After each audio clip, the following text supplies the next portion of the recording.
Hi everyone, আমি দেবদীপ। আর জানো তো, বড়বাজারে আমরা প্রায় 2-2.5 বছর ধরে যাচ্ছি, কিন্তু আজকে যে মার্কেটটায় আমরা গিয়েছিলাম সেটা আজ পর্যন্ত আমরা কখনো যাইনি। ইভেন আমাদের কল্পনাতেও আসেনি যে কেমিক্যালের হোলসেল মার্কেট থাকতে পারে।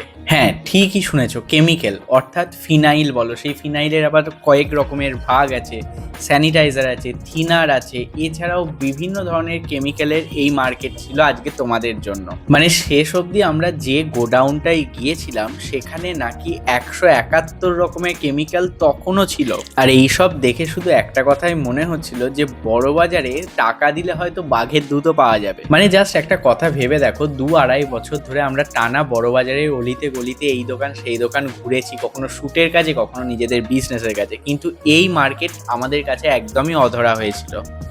ওপরেও আছে। কতগুলো আছে বলছো?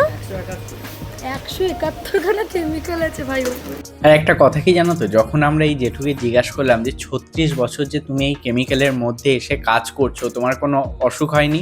তো তিনি শুধু একটা কথাই আমাদের বললেন যে দেখো, পেটের দায় আমাদের এটা করতে হচ্ছে, আর আমাদের আজ পর্যন্ত ভগবানের দয়ায় কিচ্ছু হয়নি। আর তখন শুধু এই একটা কথাই আমাদের বুঝিয়ে দিল যে সত্যি পেটের দায় বড় দায়। আর এই মার্কেটটা তোমাদের কেমন লাগলো অবশ্যই জানিও।